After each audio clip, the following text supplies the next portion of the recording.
Wyoming Territory, late autumn, dusk. The wind howled through the canyon like a wolf mourning the dying day. Dry grass rustled. Dust skittered across the earth. A lone cottonwood tree stood against the blood-orange sky, its bare limbs clawing the heavens. From one of those limbs, a woman hung, a nun, her black habit torn and dirt-stained. Her bare feet swayed inches above the cracked earth, toes frozen in the late autumn chill. A rope creaked against the branch with every breeze. Below her, 2 children huddled together. Their wrists were bound, their faces streaked with silent tears. A boy, Will 7, tried not to cry. A little girl, Grace 4, shook silently beside him. Distant hoofbeats. A lone rider approached. Henry Colt, mid-30s, broad-shouldered, dust-covered, a man shaped by hardship and solitude. His horse, Dusty, snorted, uneasy beneath him. Henry slowed as he took in the scene. His eyes flicked to the surrounding hills. Quiet, too quiet. He dismounted and grabbed his rifle. As he stepped closer to the hanging woman, his face hardened. He knelt, inspected her neck, and quickly cut the rope. The nun gasped, air rasping into her lungs. She fell into his arms, weak, trembling. Henry, softly, "Lord have mercy," she coughed, blood on her lips. Sister Evelyn, whispers, "The children, don't let them take them." Henry's eyes went to the kids. He crossed the clearing fast, pulled his knife, and cut the bindings around their wrists. Will, voice small, They killed Father Thomas. They said she was hiding us." Henry crouched down and looked the boy in the eye. "Henry, you with me now." He hoisted Grace into one arm and motioned for Will to follow. They vanished into the canyon shadows. Canyon shelter, night. A hidden gulch cradled them from the wind. Henry had started a small fire, nestled behind rocks. Sparks drifted upward into the cold sky. Sister Evelyn lay wrapped in Henry's coat, her face pale against the firelight. Her habit was torn, her skin bruised, but she clutched a crucifix with bloodied fingers. Henry watched over her like a sentry. Will stared into the flames beside him. Will, why would they hang a nun? Henry stirred the fire with a stick. "Henry, some men don't fear God, only power." Mission Chapel, 3 days ago. Children laughed in the dusty courtyard of a modest chapel. Chickens pecked near the steps. Sister Evelyn stood at a blackboard, chalk in hand, teaching numbers to a group of orphans, including Will and Grace. Father Thomas, 60s, kind-eyed and slow-moving, smiled from the doorway. Then, hoofbeats. A group of ranchers rode in and dismounted. At the front, Clay Turner, 40s, weathered-mustached, with a badge hanging crooked on his chest. Not the law, but claiming it. He took off his hat. "Clay, mighty fine land here. Shame it's wasted on sermons. Father Thomas, this land belongs to God, sir, and these children." "Clay, then tell your God to buy cattle." The ranchers laughed. "Clay, Siontide, this mission sits right where our cattle need to graze come winter." He looked over the chapel with disdain. "Clay, Siontide, we'll be back to present Gulch Campfire." The fire cracked. Evelyn stirred, her voice barely a whisper. "Sister Evelyn, they said I was trespassing, said the mission was stolen land." She winced in pain. "Sister Evelyn, Siontide, but the children, they didn't deserve to see it." Henry's jaw clenched. He'd heard enough. "Henry, sleep. We ride at dawn. High Plains next morning." The sun rose slowly over the barren horizon, casting long shadows across the frost-covered ground. Henry rode up front, Evelyn seated behind him on Dusty, her arms clinging weakly around his waist. The children clung to a small mule Henry had commandeered from an old station nearby. Will kept watch behind them, eyes darting over every hilltop. The land stretched endless and open, too open. No cover, no mercy. Hilltop, same time. Above them, from a rocky ridge, Clay Turner watched through binoculars. 8 armed riders flanked him, all grim-faced, hardened men of the range. Clay, that's him. Henry Colt. One of the men spat. Gunmen. Colt? I thought he vanished after that railroad mess in Montana. Clay. Men like him don't vanish. They bury themselves in guilt. He adjusted his gloves.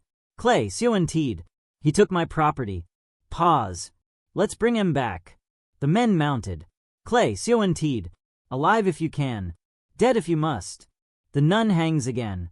Creek bed midday. Henry stopped at a shallow creek. The kids drank greedily.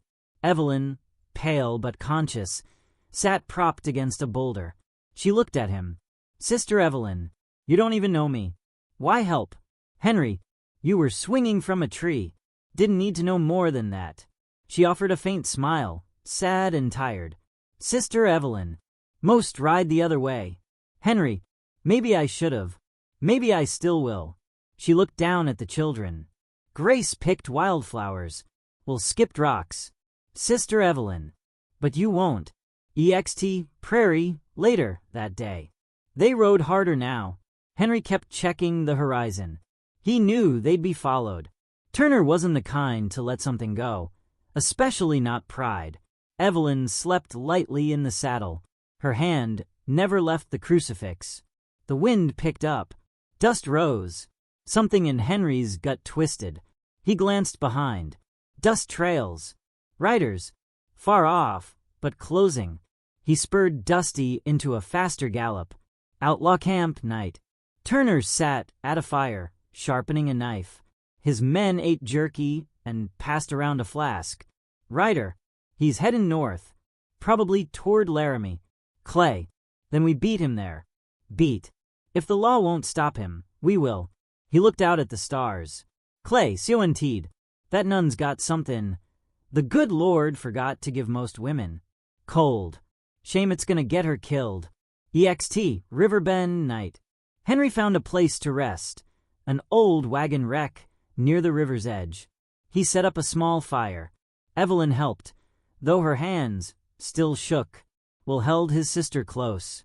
Will, are we gonna die? Henry looked at him. Henry, not tonight. Evelyn glanced over at him.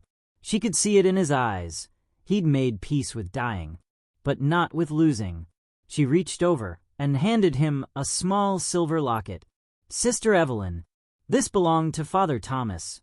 Said it kept him brave when he had nothing left. Henry opened it. Inside was a photo. Father Thomas, smiling, holding a baby wrapped in cloth. Henry's eyes softened. Henry, we ride at first light. River crossing afternoon. The cold current sparkled beneath the sun, sluggish and muddy. A fallen tree made for a makeshift bridge on one side, but Henry led the horse straight into the shallows, water lapping at the stirrups. Evelyn knelt at the river's edge, scrubbing the blood from her hands, remnants from the last ambush, or maybe from one of the kids coughing blood the night before. It was hard to say anymore. She looked up at Henry, quiet but firm. Sister Evelyn, you could have left us. Why didn't you? Henry didn't answer at first. He reached into the folds of his coat and pulled out a tarnished silver locket. He thumbed it open. Inside, a faded photograph of a woman and a baby. Their smiles were ghosts now. Henry, because someone once saved my family, and I never got to repay it. Evelyn, were they killed? Henry's jaw tightened. Henry, fevers took him. I was out wranglin'. Came back too late. A long pause. Evelyn glanced back at the children on the opposite bank, huddled together. Cold, scared, quiet, like lambs before a storm. Evelyn, we're not your family, Henry. Henry, you're close enough. He climbed back on the horse, then helped her across. Badlands, night. The moon struggled through thick clouds. A storm rolled in slow, grumbling like an old man clearing his throat. Wind kicked up the sand. Henry spotted a stone overhang and led them beneath it. The horse was tied close. Evelyn wrapped the smallest girl, Grace, in her cloak and pressed her close. The other children slept beside her like pups. Henry stood watch near the fire, rifle in his hands. Rustling, he tensed, moved like a panther toward the sound. Then, a figure stepped from the dark, tall, wrapped in animal hides, eyes like burning coal. A scar curled down one cheek like a snake. Nakoma, Lakota scout, early 40s. Henry raised his rifle, then paused. Nakoma held out a rabbit, tossed it into the fire, without a word. Henry didn't expect company. Nakoma looked past him to the nun, to the sleeping children. Nakoma, you headin' north. They hunt you. Henry, that's so. Nakoma, 4 riders by sundown. More tomorrow. Henry studied him. Nakoma didn't blink. Evelyn softly, can he help us? Henry, he already is. Nakoma crouched by the fire and began skinning the rabbit. The storm broke overhead.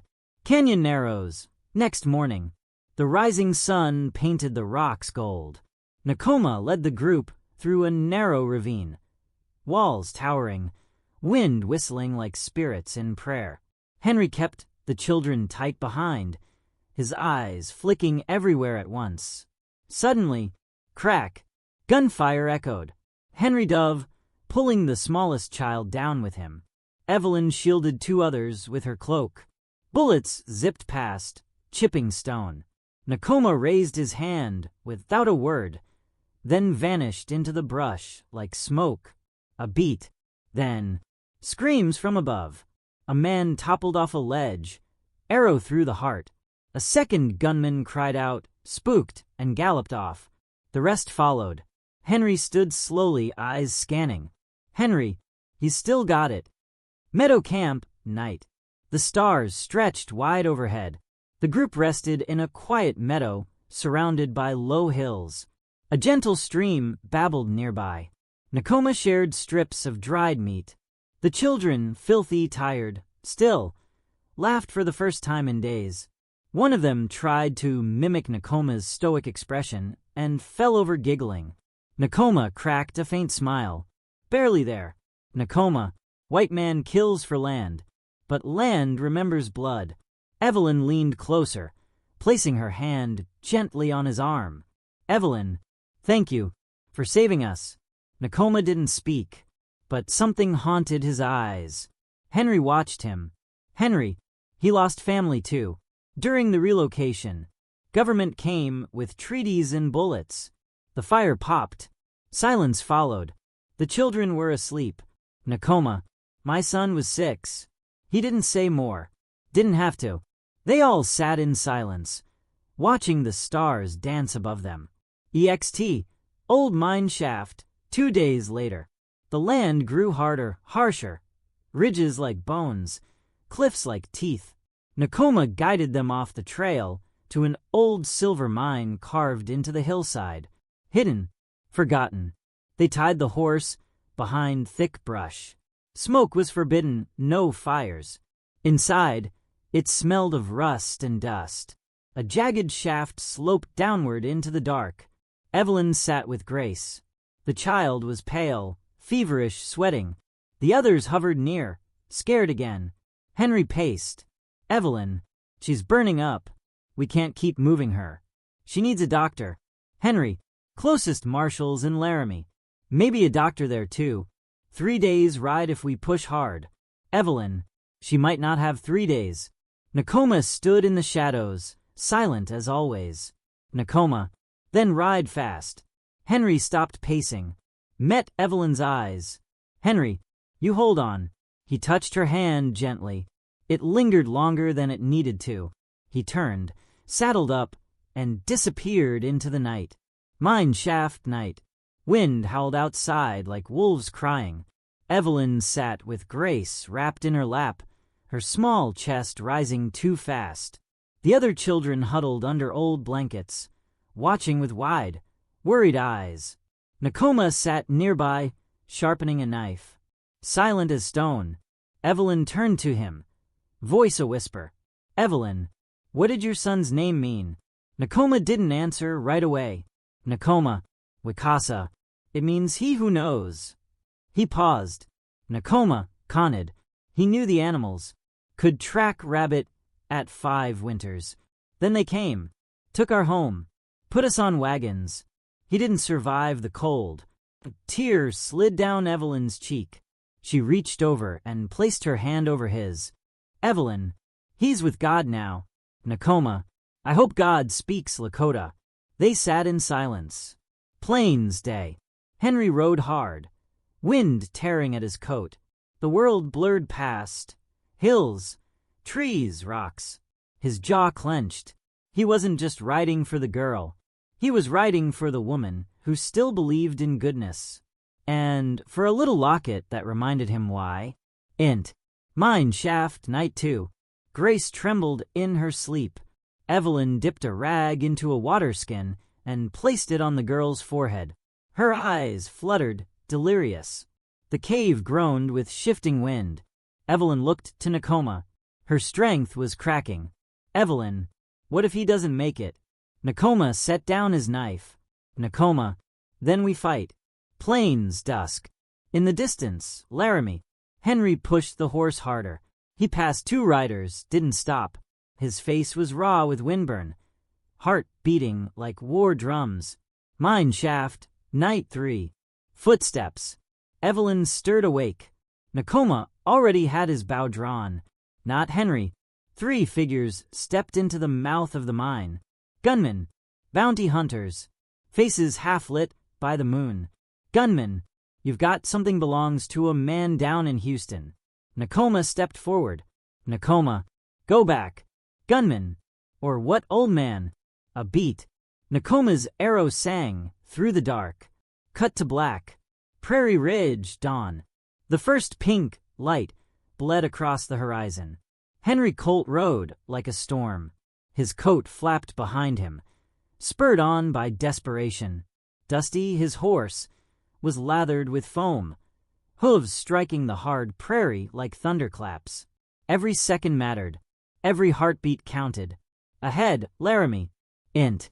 Laramie Sheriff's Office, sunset. Marshal Jennings sat at his desk, boots propped up, half asleep in the golden glow. The door slammed open. Henry stormed in, dust-covered, eyes blazing. He slammed a bloody hand on the desk. Henry, Clay Turner strung up a nun, killed a priest, still huntin' children. Jennings sat up, frowning. Marshal Jennings, that's a heavy claim, Colt. Henry, then make a heavier ride, or bury more children. The room went quiet. Jennings looked at the other deputies. They knew Turner's name. They knew his power. But there were some lines, even in the West, that couldn't be crossed. The marshal stood. Marshal Jennings. Saddle up, boys. EXT, old mine night. The wind howled down the mountain slope. Moonlight barely touched the mine's jagged opening. Inside, Nakoma crouched low, ear to the ground. Then he heard it. Hoofbeats. Many. He stood quickly, walked over to Evelyn. Nakoma, they come. He handed her a revolver. Evelyn, I've never held one. Nakoma, you hold it like you hold prayer. Firm. And don't let go. She nodded, eyes wide, breath shaking. Crack. Gunfire erupted outside. Rock exploded near the entrance. Nakoma slipped into shadow, silent as wind. Evelyn dragged the children back, behind crates and mining tools. Grace cried. Will pulled her close, shielding her as best he could. Another shot rang out. Nakoma took down one rider from the dark, then another. Evelyn stood up, hands trembling. She fired, missed. The second shot hit. A rider dropped. The gun kicked hard in her hand, but she didn't let go. Smoke filled the mine. Laramie night. Jennings rode hard, 5 deputies in tow, lanterns swinging, rifles across their backs. The air was tense. Marshal Jennings. Let's finish what Turner started, but from the right side. He kicked his horse into a gallop. Mine battle, Piari Dawn. Nakoma crouched low near the entrance, bow in hand. A shot rang out. He jerked. Blood sprayed. He dropped to one knee. He crawled to Evelyn, his breath ragged. Nakoma, protect the light. She gripped his hand. His blood soaked into her skirt, the dirt beneath them turning dark and sticky. A final arrow flew from his bow, striking a gunman square in the chest. Nakoma fell back. Still, a voice echoed from outside. Henry, Evelyn. Henry barreled in on horseback, straight through the fray. BLEM. He shot one man off his saddle. BLEM. Another. He dismounted, stormed inside, firing fast. He found Evelyn, shielding the children. Her face was streaked with soot, her eyes wide with relief. Then, Clay Turner stepped into the mouth of the mine, hat tilted, blood on his collar. He held a pistol in one hand. In the other, Will, held by the scruff like a rag doll. Clay, trade the boy for your soul. None. Henry raised his gun, but Turner held Will in front of him. Evelyn stepped forward. Evelyn, I already gave my soul to God. Pause. Yours ain't worth saving. Turner snarled. Bang. But Henry was faster. One shot. Straight to Turner's chest. The outlaw staggered back, eyes wide with disbelief. Blood bloomed across his vest like a flower. He dropped Will, dropped his gun, and collapsed, dead. EXT. Mine entrance morning.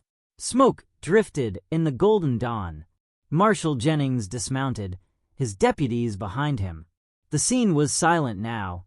Scattered bodies, blood in the dirt, a dead Lakota warrior beside a fallen outlaw. Jennings walked through the carnage, removing his hat. Marshal Jennings. This story better be worth the blood. Henry stood over Nakoma's body. He didn't answer at first. Then, Henry, it is. Beat. But you better write it right. Epilogue. EXT. Small chapel, weeks later. A quiet hill. Wildflowers bloomed. Bells rang. A small wooden chapel stood proud, simple, beautiful. Children laughed inside, scribbling on slates. Evelyn stood at the front of the class, chalk in hand, smile bright. Grace sat beside Will, both alive, healthy, hopeful. Outside, Henry watched from a distance. Leaning on a fence post he built himself. Hair trimmed, shirt clean, Dusty grazing beside him. Evelyn stepped out, walking toward him. Evelyn, you staying? Henry looked over the land, the hills, the chapel. Henry, long enough to build a fence. Beat. Maybe a schoolhouse too. She smiled soft. They stood in the sunlight, silent, strong, alive. Some men run from trouble, others ride straight into it. If this story moved you, hit like, leave your thoughts in the comments, and subscribe for more tales of grit, grace, and the frontier spirit.